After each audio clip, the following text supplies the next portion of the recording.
മനസ്സമാരെ ഞാൻ മജീദാണ്. നാട്ടില് കുടിക്കാനും കുളിക്കാനും വെള്ളമില്ലാത്തത് കൊണ്ട് കേരളം കൊണ്ട് ചോലയിൽ പോയി കുളിക്കാൻ ഞാൻ സോൽമോനും പോവുകയാണ്.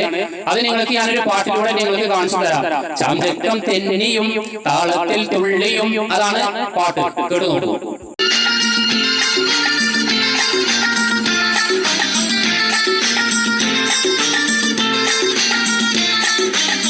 ചാഞ്ചക്കം തെന്നിയും താളത്തിൽ ചിന്നിയും ആകാശത്താൽ പെട്ട പീലി കെട്ടും ചില്ലുമേഘമേ